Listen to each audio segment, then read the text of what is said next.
नमस्कार। मैं सुदेश चौधरी और मेरे चैनल पर आप सभी का स्वागत है। तो हम यहाँ पर पढ़ रहे थे या चर्चा कर रहे थे इतिहास की। पिछली वीडियो में हमने राजपूत काल का संपूर्ण वर्णन किया था, जिसमें हमने उत्तरी भारत के संपूर्ण राजपूत राजवंशों का और दक्षिणी भारत के सभी राजवंशों का वर्णन किया था। तो इसी के साथ हमारा जो प्राचीन भारतीय इतिहास की श्रृंखला है वो वहीं पर समाप्त हो जाती है। इसके बाद हम आगे चलेंगे, जिसमें हमारा शुरू होता है मध्यकालीन भारतीय इतिहास। मध्यकालीन भारतीय इतिहास के बारे में आप जानते ही हैं कि जो ये हमारा काल है, ये सारा मुस्लिम काल के जो भी इस समय राज्य रहे थे या जो भी इस समय का शासन रहा था, वो सभी जो है मध्यकालीन भारतीय इतिहास के अंदर आता है। इसमें हमारा सबसे जो पहला टॉपिक है वो है अरब में इस्लाम धर्म का उदय, इस्लाम धर्म का आगमन, इस्लाम धर्म के प्रभाव, और इसके अलावा जो और लोग आए थे, तुर्की का आक्रमण। तुर्की आक्रमण में सबसे पहले जो है मोहम्मद बिन कासिम ने आक्रमण किया था। उसके बाद महमूद गजनबी, फिर मोहम्मद गोरी आदि लोगों ने आक्रमण किए थे। तो चलिए इसमें हम शुरू करते हैं। सबसे पहला हमारा जो टॉपिक है वो है अरब में इस्लाम धर्म का उदय। इस्लाम धर्म का उदय यानी जन्म 7वीं शताब्दी में अरब प्रायद्वीप पर हुआ था, और इस धर्म के जो प्रवर्तक थे वो मोहम्मद साहब थे। मोहम्मद साहब का जन्म 570 ईस्वी में अरब के मक्का नगर में हुआ था, और उनके जो पिता थे अब्दुल्ला, उनका निधन उनके जन्म से पूर्व ही हो गया था। उनकी जो माता थी वो जब 6 वर्ष के थे मोहम्मद साहब, तो उनको वो भी जो है छोड़कर चली गई थी। उनका जो पालन पोषण था वो उनके चाचा थे अबू तालिब, उन्होंने किया था, और उनका जो विवाह हुआ था वो एक विधवा स्त्री जो कि एक व्यापारी थी, खदीजा नाम की, उससे हुआ था। और इनके 2 पुत्र और 4 कन्याएं थीं। इनकी एक कन्या का नाम फातिमा था, और इसका विवाह उनके जो चाचा थे अबू तालिब, उनके पुत्र अली के साथ हुआ था, जो बाद में इस्लाम धर्म का चौथा खलीफा बना था।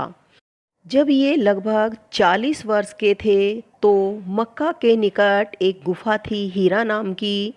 वहाँ इन्हें ईश्वर का प्रथम संदेश मिला था, जिस संदेश में कहा गया था कि अल्लाह के अतिरिक्त कोई दूसरा नहीं है, और मोहम्मद जो है वो इसका पैगंबर है।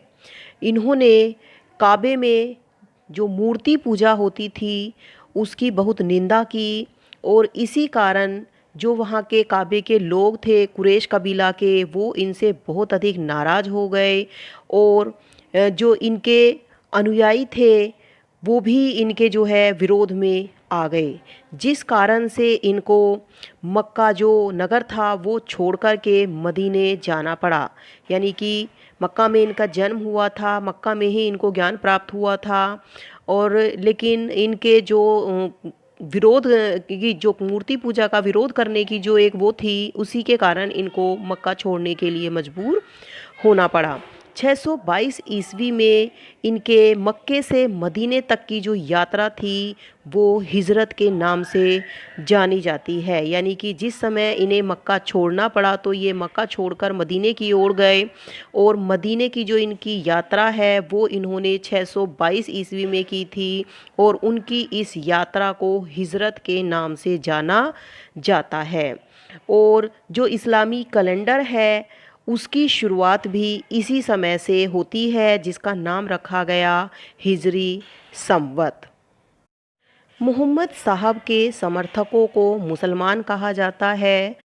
मोहम्मद साहब द्वारा दिए गए उपदेश मुसलमानों के पवित्र ग्रंथ कुरान शरीफ में संकलित हैं, और इनके द्वारा दिए गए धार्मिक प्रश्नों की व्याख्या हदीस नामक ग्रंथ में लिखी गई है। ऐसा माना जाता है कि इन्होंने जो अपना पहला उपदेश था वो अपनी पत्नी खदीजा को दिया था, और ऐसा भी माना जाता है कि वही इनकी पहली शिष्या बनी थी। इसके अलावा लगभग 63 वर्ष की आयु में 632 ईस्वी में मोहम्मद साहब की मृत्यु हो गई थी। अब जानते हैं कि इस्लाम धर्म में मुसलमानों के लिए कौन कौन से जो है कर्तव्य निश्चित किए गए हैं। सबसे पहला जो कर्तव्य है इस्लाम धर्म में वो है कलमा पढ़ना। उसके अलावा दिन में 5 बार की नमाज पढ़ना। जो ये 5 बार की नमाज है इसमें जो सुबह की नमाज होती है इसको फ़ाजिर, दोपहर की नमाज को जोहर, दोपहर बाद की नमाज को असीर और शाम की नमाज को मगरिब और रात में पढ़ी जाने वाली नमाज को ऐशो कहा जाता है। इसके अलावा ज़कात देना यानी दान देना, रमज़ान के महीने में रोज़ा रखना, हज करना यानी मक्का की तीर्थ यात्रा करना इनका 5वां कर्तव्य बताया गया है। इन परम कर्तव्यों को इस्लाम धर्म में 5 स्तंभों की संज्ञा भी दी गई है। इसके अलावा जो इनका पवित्र ग्रंथ है कुरान, उसमें ऐसा माना जाता है कि ईश्वर ने अपने अनुयायियों को जो है आकाश से पृथ्वी पर उतारा है और ईश्वर एक है और संपूर्ण ब्रह्मांड का जो रचयिता है या सृष्टा है वो ईश्वर ही है और संपूर्ण ब्रह्मांड उसी के नियंत्रण में है और ईश्वर का ना कोई आदि है ना कोई अंत है। 632 ईस्वी में मोहम्मद साहब की मृत्यु के पश्चात जो इस्लाम धर्म था या इनके जो अनुयायी थे ये 2 संप्रदायों में बट गए। एक संप्रदाय जो इनके अनुयायियों का था वो सुन्नी कहलाया और दूसरा संप्रदाय जो इनके दामाद का साथ देने वालों का था वो शिया कहलाया था। आज के समय में जो सर्वाधिक शिवा संप्रदाय है लगभग 92% वो ईरान में पाया जाता है। जो सुन्नी संप्रदाय था उसमें मोहम्मद साहब के पश्चात खलीफा चुने गए और वो खलीफा जो थे उनको मोहम्मद साहब का वास्तविक पैगंबर या वास्तविक अधिकारी जो है स्वीकार किया गया। जबकि जो शिया संप्रदाय था वो आनुवांशिकता में विश्वास करता था और उसमें जो उत्तराधिकारी था यानी कि उस मोहम्मद साहब के पश्चात जो उनका दामाद था हज़रत अली, उसको उनके उत्तराधिकारी के रूप में स्वीकार किया गया था। इस्लाम धर्म पुनर्जन्म में विश्वास नहीं करता है और इस धर्म के अनुसार ऐसा माना जाता है कि एक दिन क़यामत का दिन आएगा जिस दिन अल्लाह उसके बंदों के अच्छे या बुरे कर्मों का फल उनको देगा। इसीलिए इस्लाम धर्म में अच्छे कर्मों पर जोर दिया जाता है और माना जाता है कि इंसान को अच्छे कर्म करने चाहिए। तो ये हमने जाना इस्लाम धर्म के उदय के बारे में। आइए अब बात करते हैं भारत में इस्लाम धर्म के आगमन को लेकर के। मोहम्मद साहब की मृत्यु के पश्चात जो इनका एक संप्रदाय था सुन्नी, उसमें 4 खलीफा जो है इनके बाद उत्तराधिकारी हुए।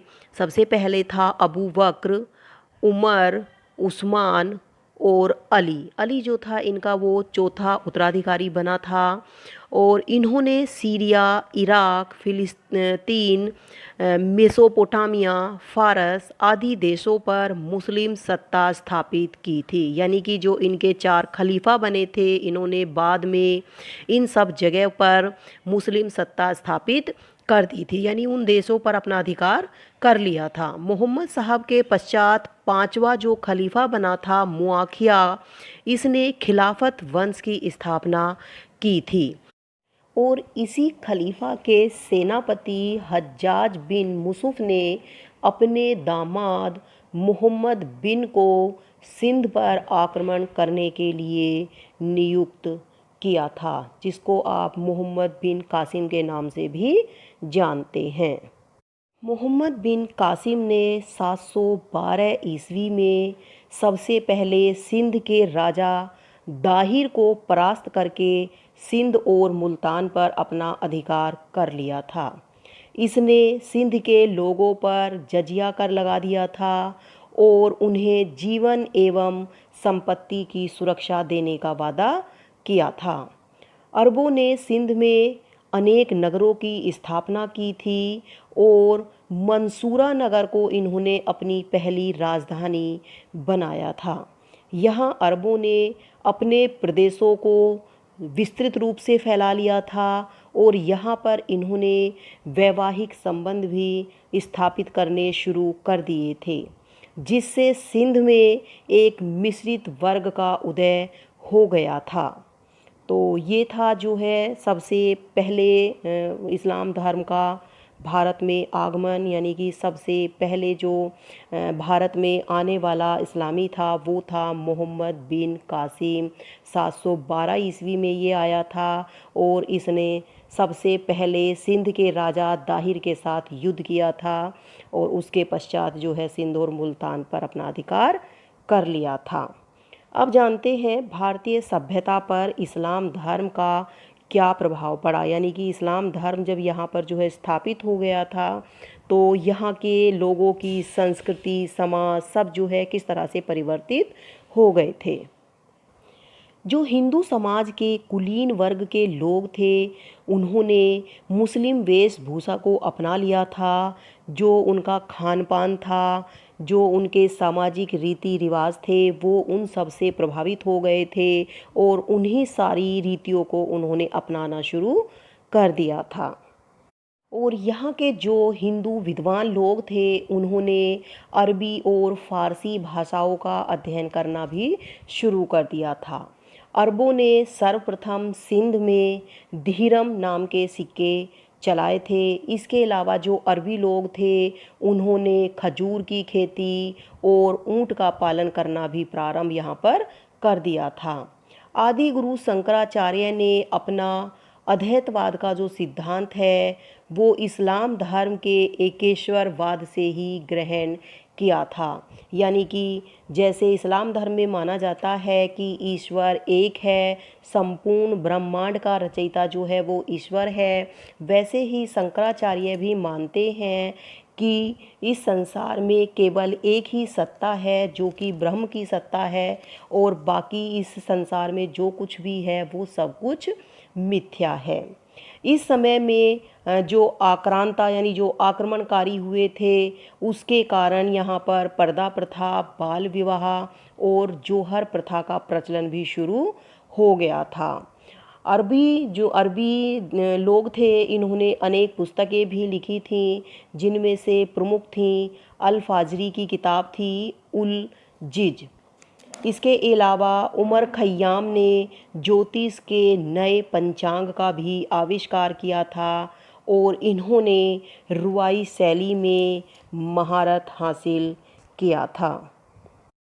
इस समय में जो हिंदू मुस्लिम मिश्रित सभ्यता का उदय हुआ था उस सभ्यता को इंडो इस्लामी सभ्यता भी कहा जाता है। भारत में मुसलमानों द्वारा लाई गई तुर्की व फ़ारसी भाषा के संपर्क से एक नई भाषा का जो है उदय हुआ था, जिसे ज़बाने हिंदवी और बाद में इसे उर्दू का नाम दिया गया। भारत में बाद में मुस्लिम शासकों ने इसे अपनी राजभाषा भी बना लिया था। सर्वप्रथम उर्दू भाषा में रचनाएं प्रस्तुत करने वाला जो व्यक्ति था वो अमीर खुसरो था, इसीलिए अमीर खुसरो को उर्दू का जन्मदाता भी कहा जाता है। तो ये हमने आज जाना भारत में इस्लाम धर्म के आगमन के बारे में और अरब में इस्लाम धर्म के उदय के बारे में।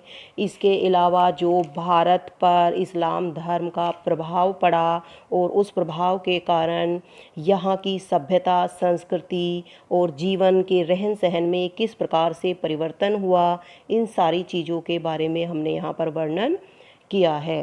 तो इस वीडियो को यही समाप्त करते हैं। अगली वीडियो में भारत पर तुर्कों के आक्रमण का जो है हम वर्णन करेंगे। तब तक हंसते रहिए, मुस्कुराते रहिए, फिर मिलेंगे। नमस्कार, धन्यवाद।